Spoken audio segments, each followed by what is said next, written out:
Welcome to Fuel the System podcast. I am Melissa, this is Marie, and we are both certified nutrition coaches and holistic chef. And we have so much experience, and we're about to share and drop some knowledge for you involving pregnancy and nutrition. So pregnancy isn't just about eating more, it's about building a human from scratch. Every bite you take is either building your baby's brain, supporting their immune system, or draining your own body in the process. And the truth is, most women are never actually taught how to nourish themselves during pregnancy. Today, we're breaking it down, what actually matters, what's overhyped, and how to nourish your body in a way that supports both you and your baby. So, let's take it. You go first, ma'am. Yeah, so I think, talking about pregnancy in general. Okay, first of all, actually, in general, sometimes it kind of sucks to be a woman. And I say that in a sense of like, we're told all our lives from as far back as I can remember that we're supposed to look a certain way. So we need to like eat less, weigh less, and like, do more. So like do more activities so that we can look a certain way. On top of all the things we have to go through. So menstrual cycles, menopause, perimenopause, pregnancy, breastfeeding, all the stuff that comes with pregnancy. It's not fair, but it's fine. Let's just say that first. But in general, like women who are pregnant do not eat enough. And it's not just the whole eating for two thing. I'm not just talking about the number of calories that you're eating, but eating the right food. They're not getting the right vitamins and minerals that they need. So you're not just growing a baby inside of you. You're not just eating for two.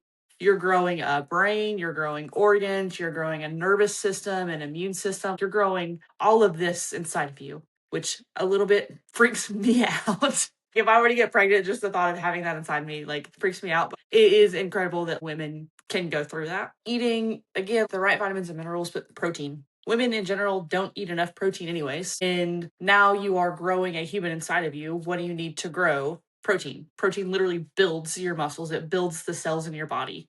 It helps build hormones. So you need protein. When you're pregnant, you need significantly more protein. And it all is based on you, but definitely need more protein, eating the right food. Like we could talk about what you should be eating. It's easy to say lean meat and whole foods. That's super easy to say. We could break it down a little bit more if we want to.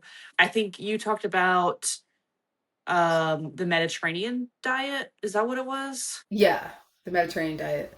So that's a good thing to follow. Yeah, we can jump into it. And I'll say, like, one thing I like about Mediterranean diet, I tell people all the time, I hate the word diet because diet just seems very temporary. You're just trying to get to this certain goal and then you're going to stop your diet. Well, what happens when you stop your diet? All the progress that you made, you're probably going to lose that progress. But Mediterranean diet, I like because it is a sustainable thing that, like, it can be more of like, I guess, like a lifestyle type of thing, like with your nutrition. It's easy to follow, easy to eat, easy to sustain. So let's talk about the Mediterranean diet. Okay, so Mediterranean diet is one of the most well-balanced diets that you're going to see out of there, but I guess more of like an eating lifestyle that you're going to find. It's basically eating proteins. It could be red meat, it could be chicken, it could be fish. You know, it gives that well balance of, okay, I'm getting B12 from chicken, I'm getting the omegas from the fish, I'm getting all my nutrients, like the B, I think there's like B9, like folate and stuff like that from the red meat. And then you have the grains, quinoa and sweet potatoes, more like complex grains than usual. And that's going to help, you know, with digestion and also give the energy throughout the day. And then we also have the healthy fats. So we have avocado, extra virgin olive oil, avocado oil, healthy fats from the fish, healthy fats from the animal fats, right?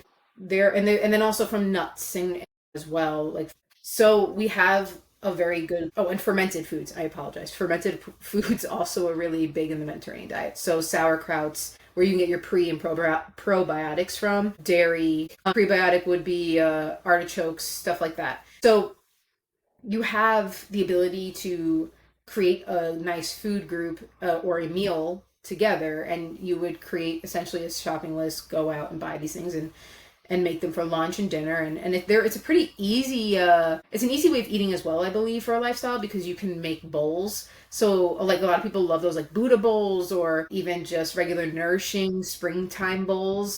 I do them for my clients as well, even at retreats and stuff, which is pretty cool. We'll make a station, and then you have your grain, and then you have your healthy fat and your protein and your fermented like radish or food, whatever you want to put on top, and then it covers all the food groups and it helps hit all the nutrients you need. So when you're pregnant, think about that. You're feeding for two, like Bama said, and this is a well-rounded diet. And a lot of people, it's hard for them to kind of, I guess, stay on a diet, but if you consider this a lifestyle, it would be a lot easier for you to do throughout the day. So I think I've touched on a few things. I didn't touch on like beans and legumes and stuff like that. Some people are sensitive, some people aren't. But essentially, you're going to be getting all that folate, the iron, the omega-3s, and the magnesium, which is what you need to grow a healthy baby. That's right. You're growing a human inside of you. I was going to say, like, omega-3s, it's a healthy fat for people who don't know. It's a healthy fat, but it helps with inflammation, but it's super important for brain development for your child. Your brain is made up of, I think it's 80% fat. So it's super important that you're getting the right fats. Okay. But another thing too, your blood sugar balance is super important when you're pregnant, because one thing that's huge now, I know a lot of people that have gotten pregnant within the last year or two, and gestational diabetes is, I feel like, at an all-time high. So just eating the right foods, because people are not eating the right foods, is going to help with that. But also, if you're eating the right foods, getting the right vitamins and minerals, those cravings that you have, part of the reason you have the cravings is because your hormones are all out of whack, but also because you're not getting the right vitamins and minerals. You're not eating the right stuff, and your body is just going haywire, and then you start having these cravings. So eating the right food is going to help with not just avoiding gestational diabetes, but like helping with cravings too. Yeah, actually, I know somebody that has that, had that when they were pregnant, and it was just recent. And I had cooked for them because they were like, I can't really eat much because everything I'm eating is just spiking my blood sugar. I was like, that's insane. And the only thing I'm assuming that certain people, no, I don't want to assume, but they kind of try to go for an easier way because people are busy, right? Life gets busy. So they might grab the Rayo's sauce off the shelf, or, I don't know. I hope they're not using ragu, but I'm sure people are using ragu. And that has a bunch of sugar and stuff in it that is processed, and they're like, well, I'm eating just marinara and chicken meatballs, but I'm making from scratch, or meatballs I'm making from scratch, but my blood sugar's still spiking. It's probably because there's stuff being added into the food that is causing that. So you would essentially want to find the cleanest ingredients you can while you're pregnant. And I know it sounds kind of harsh, but it's the truth. You really want to find the cleanest ingredients you can, because remember, what you're doing now with your baby and feeding yourself and nourishing your baby is going to be what they're like when they're born, and they're going to have either food sensitivities or not. They're going to have eczema or not. Like, there's things that can occur. So omega-3 is also good for eye development. Bama, did you know that? For what development? Eye development. Eye development. I didn't know that. You know what? That makes sense, Yeah, because there is an eye drop by a big brand, like a dry eye drop. So Refresh is like a really good brand for eye drops, and they have a omega-3 eye drop. Interesting. Makes sense. So we're talking about Mediterranean diet, and we're talking about everything that's good for you that you should be eating. And the reason why we're saying that is because we only want the best for your baby or yourself, right? And what we touched on previously in other episodes was about leaky gut. And leaky gut is a huge factor in the development of your child as well, whether you believe it or not, because whatever you pass on is going to be passed on to your child. There's a reason why people that are pregnant women that are pregnant that are not allowed to do things like parasite cleanses and antibiotic treatments and stuff like that, because it will essentially affect the baby, not because of the chemicals. I don't know about antibiotics, but I know especially for parasite cleanses is that you just, you're not sure what you're killing off and what's going to happen with the microbiome for a baby. But we talk about all the stuff that is good for it. So what is something that they should avoid eating or drinking? And obviously alcohol is number one. You really shouldn't be drinking while you're pregnant. Sorry about it, but you just got to give it up. High mercury in fish, because mercury actually crosses into their brain, and it causes nervous system issues, which into the placenta. It crosses the placenta as well. So that's why you can't really eat high mercury fish like tuna or swordfish. And then we have ultra processed foods, which is our favorite, because we went from, shitty food to processed foods to now we have the word ultra processed foods on there. Like we've even elevated in that, which is pretty sickening and sad. So anything like that is going to cause issues. And then seed oils, which we haven't even dived into in any of our episodes yet. Just briefly we have, and that causes inflammation and oxidative stress. So oxidative stress is kind of, I believe it's within the bloodstream as well, and it causes a lot of issues of, I'm not sure if it's high histamine reactions and things like that, but it's similar to when people have Herx reactions. They get like fatigue, brain fog. It's just overwhelming in their body. Yeah. So, what do you have to say about? I know you looked up some stuff on your own. What'd you find? Anything for any of that ultra processed foods or anything? I mean, just in general, like not specifically, obviously, if you think about the fact that you are building, basically growing, yes, but you're building a child in your body based off of what you're eating, how you're living your life. Feed yourself the right food because you're also feeding and developing your baby. And if you want them to be as healthy as they can be, don't give into ultra processed food that causes inflammation. It messes up your nervous system. It causes leaky gut. Because if that's affecting you, how could it be affecting your child that is developing inside of you? Yeah. I mean, I found a study. I found a study for that, which was done. This one was done in Spain, and it was across. I think it was like 2,300 mothers. So it was a pretty big. And it says that they did it based off of maternal ultra processed foods intake during pregnancy was linked to worse verbal development in early childhood. Crazy. So think about that. That means they're unable to communicate. So the food that we're eating that people are eating that are ultra processed, meaning the additives, the maltodextrin, the dextrose, the words that you can't pronounce, they're affecting your baby before it's even born. And not only that, it's affecting you as well. So that's just one study among 3 or 4 of them that I found that came up. Another one was diets high in processed foods during pregnancy was associated with lower neurodevelopment scores in babies. And then I think there was one other that came up. Oh, there was one for gestational diabetes and pregnancy complications. It is a meta-analysis, so there were 61 studies, over 700,000 women. Bama. It says high ultra processed food intake, increased risk of am I saying that right? What is it? How do you say it? Gestational? I don't know if I'm saying that. Yeah, diabetes by 48%. And then there was a preeclampsia risk by 28%. It increased that by 48%. Gosh, that's insane. That's crazy. That's a meta-analysis. So those are just like wide range of studies with ample amount of people. 700,000 women. 700,000. So the fact that we still are even having these on the shelves, well knowing that this is affecting people, is just insane. Yeah.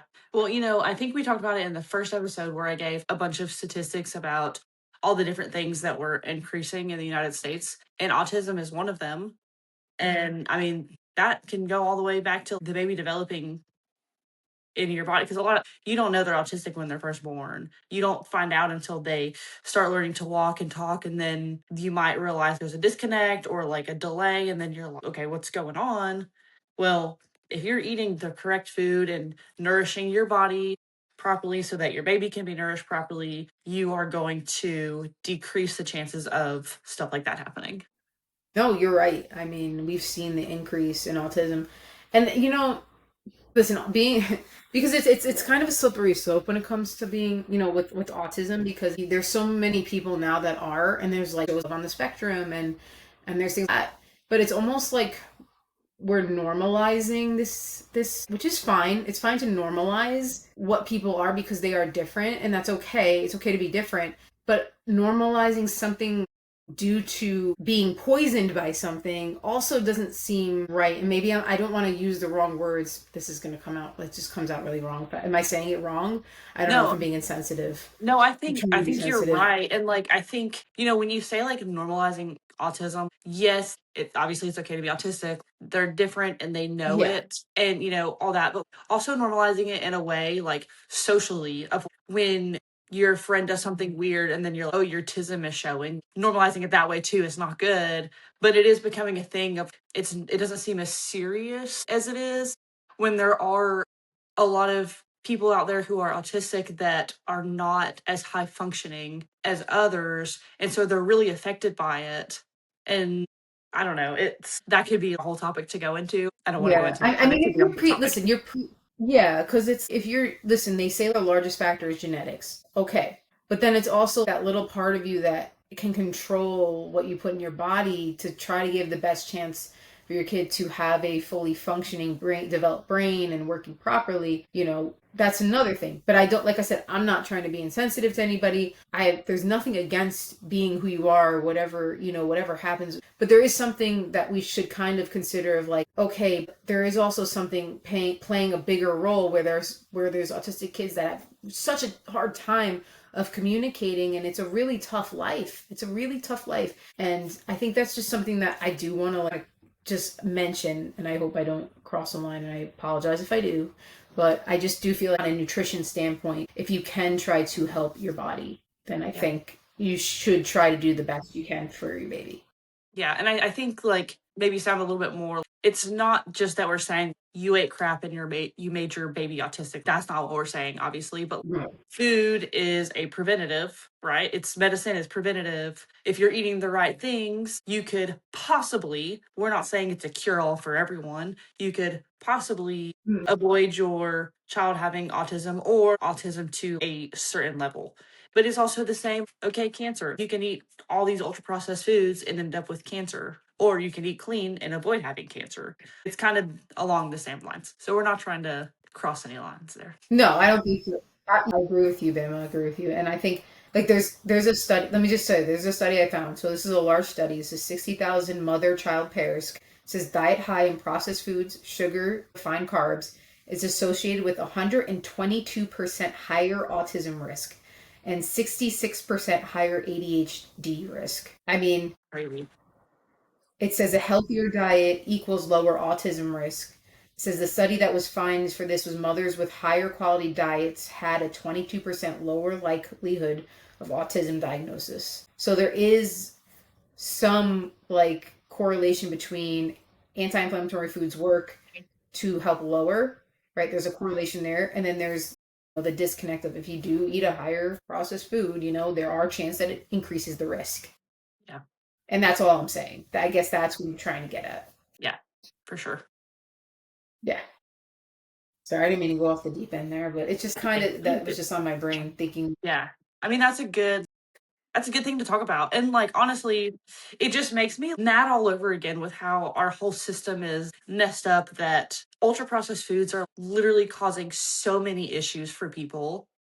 And they're still allowed to just make them and put them on the shelves for everyone to buy and make them addictive, literally drugs. And it's okay. It's fine. It's normal. It's our society. Like, it's terrible. Yeah, and what's even worse is these big time companies are coming in and they're buying really good quality brands now. Like I just talked to my chiropractor and she told me that Good Culture just got bought out. She uses Good Culture, which is good for cottage cheeses and things like that. They were a lot cleaner. Now they just got bought out. I don't know I don't remember who she said it was by, but I know it was one of those bigger companies like Nestle or something like that. So, but it's just like even these really good clean companies are being sold out. They're just selling theirs. It really bothers me because at what point does it become, oh, it's just all about money. It's not about your well-being, it's about money. So at some point you lose your humbleness of owning a very good brand to help people, and you're like, I'm going to just take this money and dip, and then everyone else just suffers because they're going to change. Just like Chick-fil-A, right? Yeah, true. You know what I mean? Even I can even say the same thing a little bit about Whole Foods too, because I worked for Whole Foods in the beginning before they were bought out by Jeff Bezos over there, before Amazon controlled them, and from the culture of the way we worked was changed completely. The way employees were were treated differently, and then also the food quality was just mix and match. There were things that you would never have seen in a Whole Foods store that all of a sudden became Whole Foods brands, right? It was just like weird, very strange. Yeah. I think they have there's like a whole candy aisle now at Whole Foods. It's like healthy or organic candy. It's like, it's still candy. It's still processed. And what's the irony, right? The most ironic thing about Whole Foods is the name of Whole Foods. Whole Foods. It's no longer Whole Foods. Whole Foods, That's super ironic. or you can buy Justin's peanut butter cups. And then this, well, it's organic cane sugar. Okay. But you're still putting a lot of that organic cane sugar, and the amount you're eating, they're not going to just eat one. You know they're not going to just eat one Reese's cup or whatever cup, not Reese's, but one peanut butter cup, right? They're going to eat more than one. You know what you're doing. Yeah, that's that marketing thing. That's okay. It's fine. It's that marketing thing that we've talked about before of like they put organic on the label and all of a sudden people are like, yes, that's healthier. Yeah. It is, and it's like I can't imagine being pregnant and trying to just eat so well and then having these weird cravings, and then the only craving I have is like, no, I really want like McDonald's right now and I need to have this McDonald's because I don't like that's what my baby's craving. And it's like who told you that's what the baby's craving? Two, I don't think the baby knows what McDonald's is. And three, it's just like you were trained at some point, you were conditioned. Like we're conditioned, right? That we're a big experiment and we're conditioned.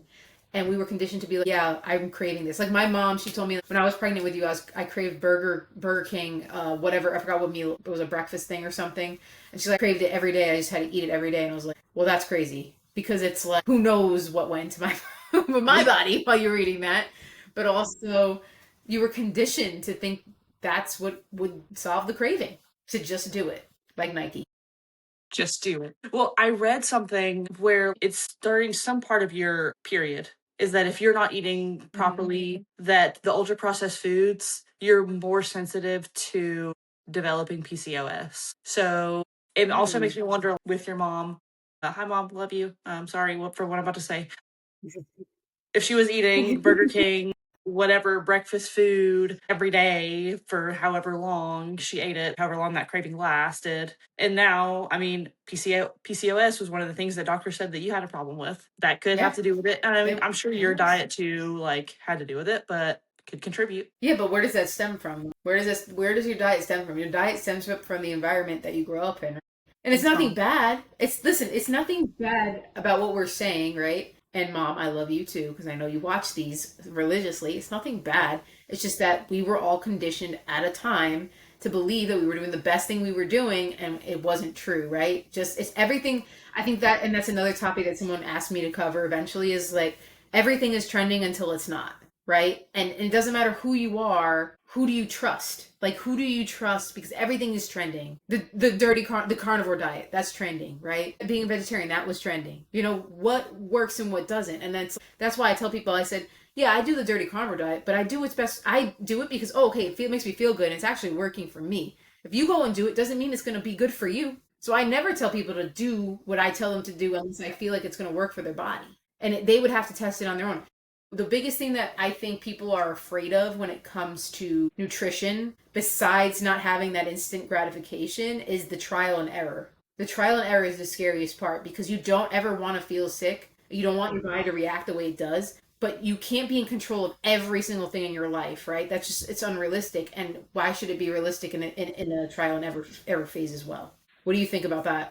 I think, yeah, trial and error phase is definitely the scariest phase. I went through it in different times throughout my journey, and like some of it is like I tried this thing and then I ended up gaining weight and I didn't want that. I was trying to not gain weight, and so I would just have to take that out and try something else until I find something that worked. And for me, tracking macros was the thing that worked. I've tried all kinds of things. I've tried not tracking. I've tried eating the same thing that I know doesn't upset my stomach, that I feel good on. I've tried that. Tracking macros for me is what's helped me. Now, is that what I teach my nutrition clients? Yes. However, it doesn't work for all of them, and that's okay. I don't force them to do it. We find what works for them. That's good. That's a good point, because I'm one of those people where macro counting doesn't work for me at all. I find that there's like two types of people. There's like type A, type B, and like I can't go off of that because that just, it makes me feel constricted or constrained and I gotta watch what I'm doing. But then there are people that stick to macros and it absolutely works for them because then they feel they can still venture off and eat what they want, but they have to eat it within their macro counting, which I think is okay. So I think like that's fine. So it's like you kind of do the opposite of what I do. I teach, when I do it, I don't do macro counting, I do whole foods, and then you do macro counting and it works. So like both, as you could see, both ways work. And that's why I don't believe in the whole trend, this works for one person and only one person. I don't believe in that. So you could see that's a great example, Bama. Good job on that one. Yeah. So I think we could talk about pregnancy. What about postpartum and breastfeeding? Talk about that. Ooh, breastfeeding. Yeah. So Milkies, as my nephew would call it. milkies. I love that. So with postpartum, obviously you go through all kinds of mood changes. Your hormones are everything in your body is basically crashing. You were at this level when you were pregnant, you gave birth, and now you're just down.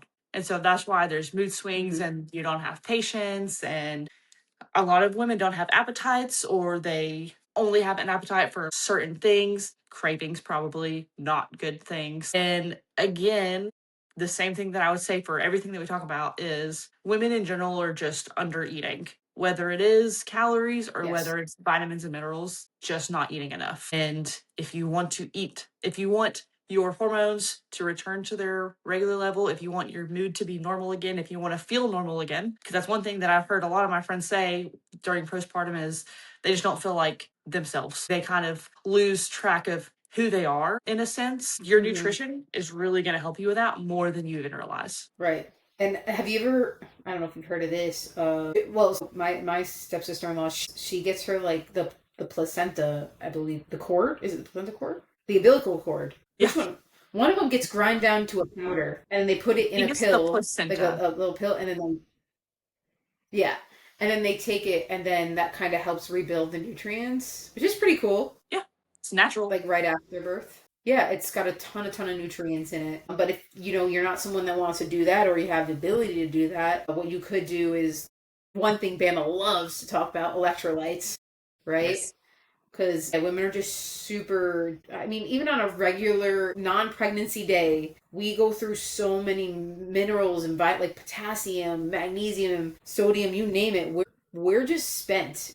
It's not like like a man, right? It's not like a man. You're a woman. Your hormones are constantly fluctuating, constantly needing energy. So you need to fill your body with good minerals. Honestly, because of the way the world is now, with how depleted our soil is in certain nutrients and in nitrates, we're not getting all of that through the vegetables like we used to maybe like 30, 40 years ago. So you're going to have to supplement at some point electrolytes into your body. I believe that. I mean, that's going to help with a lot of things, but especially your nervous system. If you're hydrated, that's going to help with so many things. And if your nervous system, okay, we say nervous system, it's central nervous system, central, because it's the control center of your body. So even something as simple as hydrating with electrolytes, so sodium, potassium, magnesium, that will help you more than you even realize. Yes, right nutrients, of course, but like electrolytes are almost a magic pill, in my opinion. They help with so many things. And one thing I want to say that you said something about like, we're not men, our hormones are fluctuating all the time. Women, stop weighing yourself every day, because you can get so mad that one day you're like, I went to the gym, I drank a gallon of water, I ate all the right foods. It was all whole foods. I did everything perfectly. And then you wake up the next day and you're 6 pounds heavier and you're so mad. It's nothing that you did wrong. Your hormones are just shifting. It's completely normal. You can be, I think it's anywhere from 3 to 9 pound difference every day. Yeah. Yeah. That also goes with if you're also doing blood work. It depending on where you are in your cycle, and you go give blood work and they're like, okay, well, this is low, this is high, this is low. It's like you don't know where you're at in your cycle. Don't even read those lab results. I'm sorry. Don't throw them out. It's a snapshot of what you are in that one day. That's not going to determine how you are the next day. Like, I do think if weighing yourself is important enough to you and you want to keep track of whatever, then I think the best time to do it is somewhere around a week after your period, because that's usually when you're less bloated, you're more confident, just because of the way that your hormones are changing. I don't remember what phase of your cycle that is. I don't, there's like luteal. I could have just made that word up. I don't, that is probably the best time. Yeah. That's probably the best time, is like a week after your period, whatever that phase is. There is like a 2 or 3 day window when you're supposed to feel more confident and you are less bloated, you're less irritable, you're generally more happy. Like, that's when you should do it. Yeah. What that phase is. Read that phase up. Yeah. So Let's talk about what that breastfeeding is. But and baby formula. yeah, with breastfeeding, with the electrolytes is it does, by the way, the electrolytes actually help increase the milk supply. So that's definitely something you should know. And also, if you're feeling like maybe a little dizzy and stuff, that would also prevent the dizziness as well. Just want to throw that in there, girl. Yeah, and with breastfeeding, like again, eating the right amount of protein because you're trying to keep the production of milk going. Protein, carbs, eating the right amount of carbs, and then of course your healthy fats. All of this stuff is going to help with your hormones. The more regulated your hormones are, and the more nutrients that you're getting from the food, the more you'll be able to produce milk. And I know that a lot of women do struggle with breastfeeding for different reasons, but that is a big thing that could really help with the production of it. Yeah, so I think that's great. And I think that healthy fat as well is so vital for the baby's brain. And people don't realize that, but it also is for the nervous system. Like you said prior to this, about I think it was like 80% is of your brain, right? So fat, and so I think that's super important to remember when you're breastfeeding because it's going directly there. I mean, imagine like if you're eating really crappy fat, like you're getting your fats from like seed oils or something like that. That's not going to help your baby. It's just not. It's going to make things worse. So you want to make sure that or yourself, you want to make sure that for tissue repair, protein is so important as well. Like Bama said,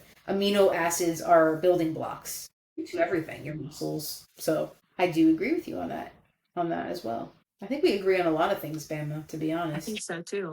There are foods that do support milk supply, so I'll tell you a couple of them that I found when I was doing a little research. Fennel, believe it or not, they say leafy greens as well, and then I would say they said oats actually, which is interesting. So, and then they also said milk supply is more about not it's more about the calories and the hydration, and then the frequency of how you're feeding. So you just want to limit the ultra processed foods and kind of stay on the path of eating the protein. It's really the Mediterranean diet works because the Mediterranean diet is high in healthy fats. Everything else is so basically healthy fats are for your hormones. That's what's going to help with the breastfeeding. Period. Period. Period. Period and protein. Period. So baby formula. I'm not gonna say that you should not use baby formula. I understand that if you are someone that struggles with breastfeeding, baby formula may be like the best option that you have. But let's talk about it. So, baby formula, what does it come from? Probably cow's milk, also different protein sources like soy protein, and soy definitely messes with hormones big time, messes with your gut. Mm-hmm. So, if you think about that, it messes with your gut. Why do you think some babies, whenever you try to give them baby formula, they get an upset tummy? It's that, and a lot of them are filled with Yeah. seed oils. I'll say baby formula, what is it missing that they could get from breast milk are like the living enzymes that you can get from breast milk. Stuff that super important. And then stuff that helps with immune support. You don't get that from baby formula. You get it from breast milk. Yeah. I think I was put on baby formula because I couldn't tolerate regular milk, which I think is interesting because it's what makes a baby not be able to tolerate regular milk, their mother's own milk. The mother, to me, that kind of makes me wonder because it's the thing that was made. You want to get all technical? It's being made by God. Your body is designed a certain way, and it's designed to produce milk to feed your child. So why is your child allergic to the thing that you're by design to be able to feed it? Why is that? I don't know. I kind of want to look that up now. Maybe for you because your mom was eating Burger King. Sorry, Mom, love you. Probably. She's gonna kick your ass. Hold on. No, she's not. Why do babies develop milk allergies when the mom is supposed to what should I say? Let's see what chat says. To nourish the child, the baby. Let's see. I want to know. Dude, I'm interested. Like, think about it. When did that start? Why did it start? Yeah. While you look that up, I also realized that formula needs to have some form of carb in it for the baby. And usually it's lactose, which is the same that's in breast milk, which is fine. You know what else is in it? Corn syrup. Pisses me off. Why is there corn syrup in there? What the heck? And how is that FDA approved? It's supposed to be so tightly wound, the FDA, when it comes to children. Okay. Supposed to be. Why? Why? I found that, so it says that genetics play a role. It says if parents have allergies, asthma, or eczema. So basically, I would, if I were to say, like, if I were to comment on this, I would say that because it's passed down by not just genetics, like, genetics had to be dysregulated or, like, not right? So something had to have caused it, whether it have been eating processed crap or environmental factors. So I really do feel like processed food was really the first thing that actually happened. Thanks, Mom. I really do. Just kidding. Yeah, I do. Oh, shoot. Yeah, she's gonna kill me for this. I'm gonna be on the crap for this. But it's true though. I think that, like, if you were to go back in time to even when was the first processed food really? It's not Kellogg's. Was Kellogg's like the first one? I have I no don't know if it idea. was Kellogg's brand. They were like, well, that was the cereal. So it started off with cereal, and then everything kind of just branched from Well, there. what did I So I would say? say, What did I say in the first episode or second episode, whatever it was, that like it was two cigarette companies that bought out two of the biggest food companies, and General Mills was one of them. mm, Like Marlboro and like whatever, they bought out General Mills. So General Mills cereal, yeah, General Mills probably was one of the first processed foods. probably. So yeah, if you go off of processed foods, that would be the one. If we were to go back in time, I think that baby formula was designed by who? Let's do that. That's a good question. Who created baby formula? Let's see. Baby formula wasn't created by one single modern company. It evolved over time, but there is a clear origin story. It says Justus von Liebig in the 1860s. What he made was cow's milk, wheat flour, malt flour, and potassium bicarbonate. It was called the Liebig soluble food for babies. It says why it was created. Back then, infant mortality was high. Some mothers couldn't breastfeed. His goal was to create a safe alternative to keep babies alive. Said more companies began experimenting with infant feeding. Milk-based formulas became more common, and that was like in the early 1900s. And then it says the rise of big companies in the early 1900s was Nestle, one of the first companies to scale infant food products globally, expanded early infant feeding solutions. And then it says other major players were Abbott Laboratories, which is Similac, and Mead Johnson, Enfamil. I don't know who any of those names are. And it says now the 20th century shift was formulas were adjusted to better match breast milk.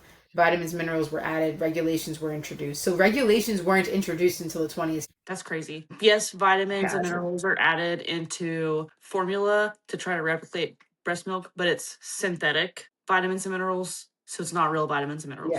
Yeah, I'm gonna see what now it says there isn't legal but nutritionally empty formulas on shelves. It says there's lower quality formulas, which usually means it's not unsafe. It's more about the ingredient choices, the processing level, and digestibility of nutrient forms. But it says highly processed carbohydrates. Many formulas use corn syrup solids, maltodextrin, and by the way, maltodextrin is like, it's not good. It's not good at all. It's really dangerous. These are fast digesting sugars used instead of lactose in some formulas. Why it matters, it can spike the blood sugar more quickly and not as close to breast milk, which uses lactose. So, and then it says this gets better. Some of them rely heavily on vegetable seed oils like soy, corn, or canola. Concerns people raise are the higher omega-6 content, because if you do eat too much high omega-6s, it causes inflammation in the body. And then there's more processed fats. So all formulas need fats, but the type varies. And then it says there's protein types and processing. So common differences are standard cow's milk protein, partially hydrolyzed, extensively hydrolyzed for sensitivity. It says the lower intolerance can look like gas, fussiness, or reflux. So they're saying it's not bad, but that's like kind of what you would be looking for. Like if you were to read a lower dosing, like a lower quality formula, those are like what you would find in there. And then it would show that it's like lacking certain nutrients, like natural nutrients like enzymes, antibodies, and living cells. Yeah. It was a nice way of saying poor, they said, basically.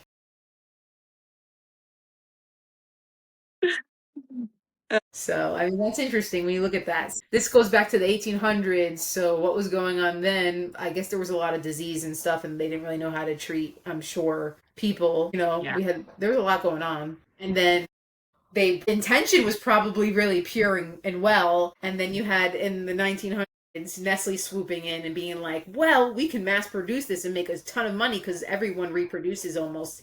Back in those days, it was like, and it's unfortunate, but that's probably what they thought. It wasn't about the best. It was just about how much can I make and how widespread I can make it. Yeah. That's what they're doing now. How addictive can I Because make it and how yeah, much can we sell? yeah. I'm sure it makes you mad because it makes me mad. Like thinking, it starts from such a young age. You say you care about these kids, these children. You care about the pregnant moms. Whenever they talk, you ever notice that whenever something serious happens, who do you protect first? Children and pregnant moms in the world. You ever, in our country at least, I'm sorry, not in the world, in the country, that's the two main priorities. There's no one else they care about. Everyone else kind of fends for themselves. Any movie you ever watch, any Hollywood thing, it's like those are the two. But then you go to your own government and your government chooses what to put on the shelves and the FDA approves this, well, knowing these people know these people are in charge and they're okay with it. They're just like, yeah, well, we're just going to pass it through. Now you have these kids that are growing up with diseases, obesity, diabetes, and autoimmune diseases at such young ages. And it's just like, where do you draw the line? And I think we see a little bit with RFK Jr. trying to step in, and then we have a couple of people that, like, I think there's, what's her name? Not Food Babe. I don't know what her name is. Is it Food Babe? There's a few other women out there, there's some men out there that are trying to really push to take all this crap out. Mm-hmm. Why am I drawing a blank on their names? I don't know. It was the Surgeon General's brother. You know the Surgeon General Mm-hmm. that they hired? You know what I'm talking about. What's her I do. name? I don't know her name. What is her name? She was the doctor that you talked about in one of our podcasts. Casey Means. Yes. That's the one. Yes, Casey Means. Yeah. Yes, I couldn't think of it. And then her brother, because they lost their mom to cancer or something like that. Yeah. Casey and So they were Callie. all about, yes, Calamine. Yeah, Casey and Calamine. Yeah, so they also push for a lot of, taking out all these ingredients. Yeah. It makes you And they sick. should. It really I'll say, does. like, yeah, they probably do have guidelines for baby formula. Way more guidelines than anything else for baby formula and baby food. There's always going to be loopholes. That's the only thing. There's always going to be loopholes. Yeah, and it's really sickening. I think right now RFK Jr. is trying to push to change the food in the hospitals. Like now that's what they're going through, where they're trying to remove bad food. Like, like how it's just like Jello and carbs and it makes no sense. They're trying to put healthier food back into the hospitals. So I think that's a good start on certain things. They're trying a lot. So I We'll mean see that's what what I have happens. on that. I mean there's a lot of, yeah. We'll see that. We'll see what Yeah. happens. But it's all, so going back to the breastfeeding and the milk and all that kind of stuff, it's all about blood sugar regulation. It's all about making sure you have enough nutrients to support breastfeeding. It's also making sure you have enough electrolytes and healthy fats and protein to keep your body going. So if the question is, I'm pregnant right now, and your question is, what do I eat and what will work for me? The question, one would be trial and error, but the Mediterranean diet would be would be a good start to do, and then you kind of pick out vegetables and meats and what works with your body from that diet and incorporate it into your pregnancy and see Yeah. how you do. And I think that would be a good start if that would be the question that's asked. For sure. And even postpartum. Postpartum is it's great for postpartum. And if there is supplementation out there, women, if you do need to take it, there are great brands out there. We just have to, that's a whole nother topic. It's a whole nother video. Yeah. Yeah, Yeah. I think that's a good coverage on this I as think far so. as we can go. Yeah. I mean, we're not doulas. We're not, both of us have never been pregnant. I could just speak off of what I've given to clients that were pregnant and what I've fed them and any kind of coaching I did with them. This is the best I got for you guys. I think it's good though. Like we covered a lot of things. Yes, electrolytes always are going to be a big thing. Even when on your period, one thing that helps with mood swings and cramps is magnesium. That helps. Mm, And magnesium is very important when it comes to electrolyte balance. So hmm just electrolytes. Magnesium, sodium, potassium. I agree. There's nothing more potent than that, honestly, because once you get those operating at full capacity, then your hormones are running properly and you're not going to get dizzy. You're going to feel really good. Your baby's going to get what it needs. I think that's the important part, right? I mean, there's no wrong. I don't want to, mom, this goes to you. There's no wrong to what you do. It's just being educated now to know that you can, I'm not that she's ever going to get pregnant again, but it's good to know that you aren't wrong for what you're doing, what you're feeling, and also about the scale, going back to what we covered with when you talked about women stop stepping on the scale. Even when you're pregnant, you're going to gain 20 to 30 pounds automatically. You're holding a baby. A lot of women get really self-conscious, but you're pregnant. You're supposed to grow. Your body's supposed to grow. Your body is going to do exactly what it needs to do. And I think that's another topic I would love to speak about with you at one day, Bama, or next episode or something like that, is that people they don't trust their own body they're in. And that's the number one issue, because if you don't trust your body, your nervous system is dysregulated. I don't care what anyone says. Your nervous system, if you don't feel safe in your own body, there's nothing else that's going to work for you in that time being until you're out of fight or flight. So trust your body. Let your body do what it needs to do. If your baby's a little bit late and you're not born home, don't panic. Your body's not ready. If it's something like where you get checked and then it's the doctors, well, maybe there's something to look at, then you start worrying, okay, maybe what do I do next? But don't automatically assume something is wrong. We do that way too often, where even I'm guilty of it, where I assume something's wrong and there's not. Yeah. I'll say that's one thing that I hear a lot being in the gym is when women get pregnant, once they come back after having the baby, they automatically want to just get back to where they were before they got pregnant. And you have to be patient. You literally grew and developed a baby inside of you, pushed it out of your hoo ha. Let's be real here. And then went through all these different hormone changes and postpartum.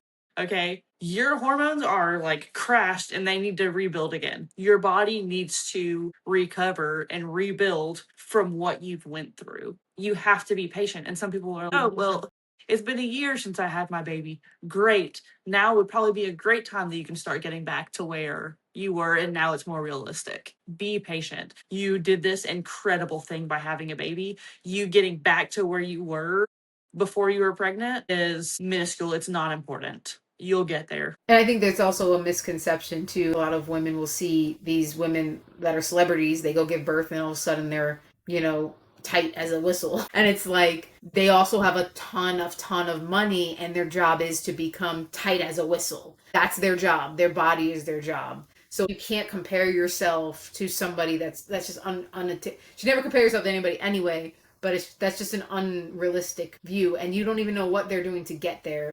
Like we've been finding out that a lot of people have been doing GLP-1s this whole time, right? Like who's actually been working out and who hasn't? We don't know. We don't know that, right? These miraculous people that are, oh yeah, I'm all of a sudden skinny. Now we know they've been doing GLP-1s. Yeah. They probably have a whole team of people who are cooking for them, telling them what to eat, telling them when to work out, what to do when they work out. So it's way easier to be disciplined when you have someone doing the work for you, putting the food in front of you. They're doing everything for you, and you're just, okay, cool, I'll go with it. It's way easier for them than people who, an everyday person, has a baby and has to go back to work and try to continue on with their lives now with a new baby. It's a big misconception. It really is. Yeah, so I think that's a good way to put it. And I think just taking care of your body goes just like anything else. Take care of yourself first. Take care of the way you eat. Control what you want to put in your body. Your kid is healthier for it, and you're healthier for it. And I think that's it. I mean, there's not much more I want to cover on it because I think anything else is just going to be way off topic from what we want to talk about. Yeah. I mean, really, like, the only other thing that I would add to it is when we say to eat whole foods, get your vitamins, minerals, we're not just talking about while you're pregnant and postpartum and breastfeeding and then you're done with it. We're not talking about just through the different menopause phases or just on your cycle. No, all the time, because infertility, we've talked about that. Infertility rates have skyrocketed, and most of it has to do with our food. Just start now. Yeah. No, you're 100% right on that. I've seen so many of my friends that are trying to get pregnant, and it's a struggle. They do every single thing they can right, and then they have some kind of hormonal issue, some kind of autoimmune disease. So you have to start with your gut. You got to clear it out and start fresh.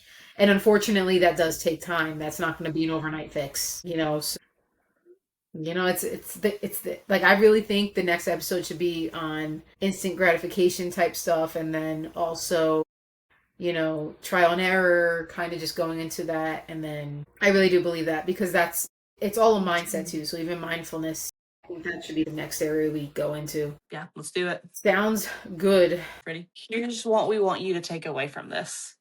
Fuel your body, fuel your system, fuel yourself the way that you need to be fueled. Don't undereat, fuel yourself, fuel your growing child inside of you. Do the best that you can do. We are here to educate and support you.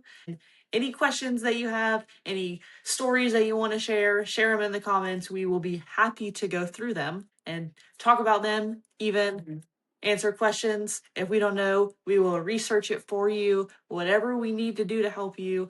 This is why we're here, to educate you, to help you fuel the system. So continue watching Fuel the System podcast. Follow us on YouTube, Instagram, Spotify, wherever. Watch us wherever. You heard it here first.